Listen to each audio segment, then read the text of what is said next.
सिंधी अदबी बोर्ड जामशोरे में 3 ॾींहनि वारो किताबी मेलो हलंदड़ आहे। सिंधी अदबी बोर्ड में मेले जो इफ़्तिताह PPMNA मखदूम जमील ज़मा ऐं सिंधी अदबी बोर्ड जे चेयरमैन मखदूम सईदुज़्ज़मा आतिफ़ कयो। उन दौरान ऑडिटोरियम में तकरीब मुनक़िद कई वई। अदबी मेले में जामशोरे जे टिनी यूनिवर्सिटियुनि जे शागिर्दनि ऐं शागिर्दियाणियुनि, लेखकनि, अदीबनि ऐं शाइरनि समेत सहाफ़ियुनि वॾे अंग में शिरकत कई। PPMNA मखदूम जमील ज़मा सिंधी अदबी बोर्ड इंतज़ामिया खे अहिड़ो शानदार मेलो लॻाइण ते वाधायूं ॾींदे चयो त ही अदब खे वधाइण जो हिकु जज़्बो आहे जेको क़ाइमु रहणु घुरिजे। उन सिलसिले में न रुॻो सिंधी अदबी बोर्ड खे पर समूरनि तालीमी इदारनि खे किरदारु अदा करणु घुरिजे।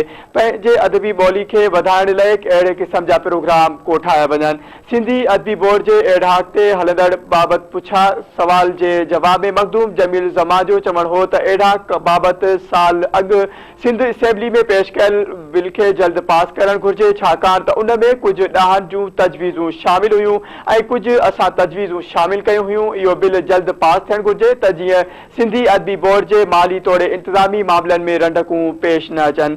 किताबी मेले जे इफ़्तिताही तक़रीब खे ख़िताब ऐं धरती TV सां ॻाल्हाईंदे मखदूम जमील ज़मा जो चवणु हो त घणे अरसे खां पोइ बोर्ड में अचण ते तमामु घणी ख़ुशी महसूस थी रही आहे।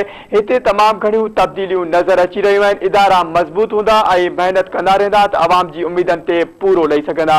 मखदूम जमील ज़मा ख़ादिम सक़ाफ़त नूर मोहम्मद हालाई जे कम जी वाखाण कंदे चयो त नूर मोहम्मद हालाई सिंध जी सक़ाफ़त खे उजागर करण लाइ बहितरीन कमु करे रहियो आहे। नूर मोहम्मद हालाई जहिड़ा नौजवान सिंध जी शान आहिनि जन सिंधी सक़ाफ़त खे सॼी दुनिया ताईं पहुचायो आहे।